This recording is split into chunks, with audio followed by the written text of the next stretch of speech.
Espero que se encuentren muy bien. El video de hoy, a diferencia de los anteriores, no está enfocado hacia estudiantes de Derecho específicamente, sino por el contrario, está dirigido a todas aquellas personas que no tienen conocimiento o no están muy en contacto con el lado jurídico, por decirlo así, de la cadena perpetua en Colombia.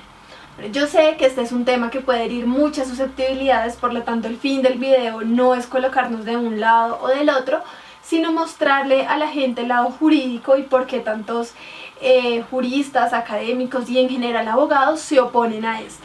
Lo primero que debemos saber es que no es la primera vez que se intenta establecer la cadena perpetua en Colombia, pues en varias ocasiones se tuvo la iniciativa pero nunca se dio. ¿Qué pasó esta vez? El año pasado se presentó nuevamente el proyecto por varios partidos políticos, entre esos el de gobierno, quien ha sido uno de los principales impulsores del mismo. En la semana antepasada en el Senado fue aprobado en su octavo y último debate el acto legislativo.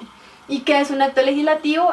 Es una norma mediante el cual el Congreso de la República, por un trámite especial, reforma, adiciona o modifica un artículo o parte de él en la Constitución. En sí, ¿en qué consiste este proyecto? Este modifica el artículo 34 de la Constitución Política para que los jueces puedan aplicar la prisión perpetua excepcionalmente, es decir, en aquellos casos en que se reúnan diferentes conductas que agraven la agresión sexual contra un menor.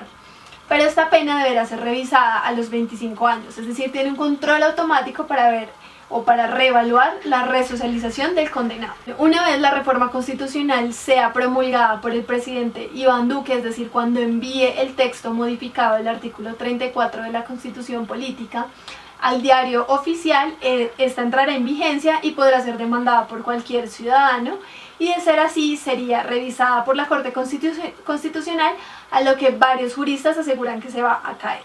Bueno, acá tenemos el otro lado de aquellos senadores, abogados, juristas, académicos que no están de acuerdo con la cadena perpetua y que establecen sus diferentes puntos de vista.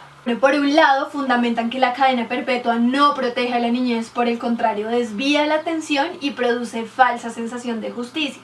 Además, se habla de un populismo punitivo, que en pocas palabras es que el impacto mediático que tiene el delito, que claramente nos conmociona a todos como ciudadanos, es utilizado o aprovechado por actores políticos para aparentemente dar soluciones a las reclamaciones de la sociedad en un momento específico, pero que de fondo no son soluciones reales. De otro lado, avalar la reforma significaría un ajuste muy importante a la Carta Política, dado que esta no permite la cadena perpetua, y afirman que se estaría desconociendo la dignidad humana, además de ir en contravía de la prohibición de penas imprescriptibles y tratos o penas crueles, inhumanos y degradantes, además de ir en contravía también de los instrumentos internacionales ratificados por Colombia.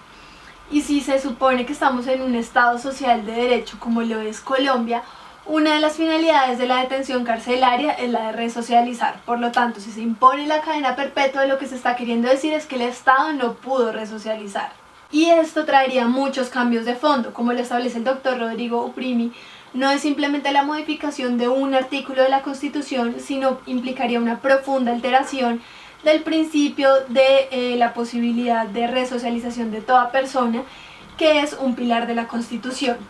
Y lo más probable es que se caiga en la Corte Constitucional porque tiene vicios de forma y porque no cumple con el fin, que es la protección del menor. Entonces aseguran que es una norma que es más favorable a las personas que cometen estos delitos y que por lo tanto no consigue la pretensión que buscaban los impulsores. Y especialistas en derecho penal explican que la cadena perpetua es más benéfica que la pena que ya existe, porque las personas condenadas con cadena perpetua se les podría revisar a los 25 años si es razonable o no mantener la cadena perpetua, y si la persona da muestras de poder reintegrarse a la comunidad, entonces la prisión dejaría de tener sentido con respecto a él. Y esto no solo pasaría con casos en los cuales se haya aplicado la cadena perpetua, sino también en casos repudiables como el de Uribe Noguera o el de Garavito, en los cuales, aunque no se les haya aplicado la cadena perpetua, ellos podrían solicitar favorabilidad. Este es un principio en el cual, en este caso específico, hace referencia a que podrán optar por la norma que les resulte más favorable a los intereses del condenado, es decir, que podrían salir en libertad a los 25 años.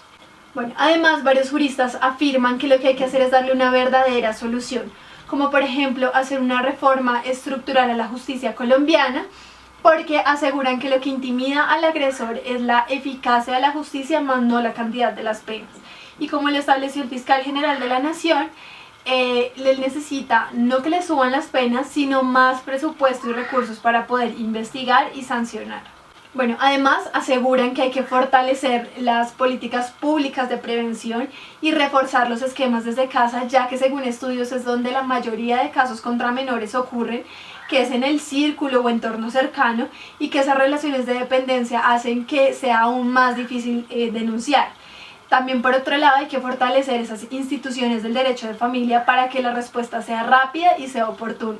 Bueno, y este fue todo el video. Como les dije al principio, la idea no es colocarnos de un lado o del otro, sino entender los fundamentos jurídicos del por qué juristas, abogados, académicos no están de acuerdo con la implementación de la cadena perpetua y qué consecuencias jurídicas nos podría traer.